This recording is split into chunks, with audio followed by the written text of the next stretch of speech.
জুতো হাতে জল পেরোতে হবে এটা কখনো ভাবিনি। অলরাইট গাইস, দেখতেই পাচ্ছ এটা সেই মাঝু স্টেশন। বাট আমি যাচ্ছি না কোথায়, 9:05 ট্রেন আসার কথা, বাট এখনো আসেনি। অথচ 9:23 ট্রেন চলে এসেছে আর আমি ট্রেনে উঠে পড়েছি। এবার বলি আমি যাচ্ছিটা কোথায়? আমি যাচ্ছি কাকার বাড়ি সলব। অনেকটা সময় পর আমি নেমে পড়েছি ডাসি স্টেশনে। এটা হচ্ছে সেই স্টেশনের রাস্তা আর আমি সামনের দিকে যাচ্ছি। কিছুটা হেঁটে যাওয়ার পর রাস্তাটার দিকে আমি তো শকড হয়ে গেছি। শুধু রাস্তাটার দিকে একবার দেখো, এতটাই জল যে বলার কোনো ভাষা নেই। তাই অবশেষে জুতো হাতে নিয়ে জল পেরোতে শুরু করলাম। বলতে গেলে জলটা অনেকটাই জমেছিল। তারপরে এইখানগুলো দেখো, এখানেও কত সব জল জমে আছে। যতই দেখছি আর যতই যাচ্ছি চারিদিকে খালি শুধু জল আর জল। এত চারিদিকে রাস্তাঘাটে পরীক্ষা দিতে দিতে চলে এসেছি একটা ভালো রাস্তায়। এটা আমার ভাই ওই চারিদিকে একটু ঘুরিয়ে বেরিয়ে দেখাচ্ছিল। এত কিছু চারিদিকে দেখতে দেখতে এটাই ভাবছিলাম যে এখানের থেকে আমার গ্রাম অনেক ভালো। একটু হেঁটে নেওয়ার পর চলে এসেছি কাকার বাড়ি। আর এখানেও ঘরের ভেতর থেকে বাইরের দিকটা ঠিক এরকম দেখাচ্ছিল। আবার একটু রাস্তায় বেরলাম আর এটা হচ্ছে এখানকার প্যান্ডেল। ভাই গেল দোকানে আর আমি দেখছিলাম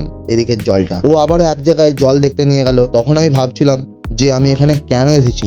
মনে হচ্ছিল যে আমি এখানে সার্ভে করতে এসেছি। তো দুপুর হয়ে গেছে, এবার খাবার পালা। ওর জন্মদিন ছিল আর এটা হচ্ছে আমার খাবার প্লেট। খাওয়ার পর বেশিক্ষণ ওয়েট না করে বেরিয়ে পড়লাম আবার বাড়ি যাওয়ার উদ্দেশ্যে। এবার আর হেঁটে নয়, ডাইরেক্ট সাইকেল নিয়ে চলে এসেছে ও আমাকে দিতে। তারপর ওকে পাঠিয়ে দিলাম। এটা আবার সেই রাস্তা, এটা আবার সেই ডাসি স্টেশন। আর জানোই আমাদের পশ্চিমবঙ্গের ট্রেন বলে কথা 3:05 আসার কথা, কিন্তু না, এসেছে 4:45। হ্যাঁ, এটাই হচ্ছে পশ্চিমবঙ্গ। আমি উঠে পড়েছি ট্রেনে আর দেখলাম এই ট্রেনে ছিল আমার জেঠু, আবার ঘুমাচ্ছিল। নেমে পড়লাম সেই মাঝি স্টেশনে। যাক, এখান পর্যন্ত যখন ব্লগটা দেখেছো তো এবার তো লাইক সাবস্ক্রাইব অবশ্যই হয় নাকি।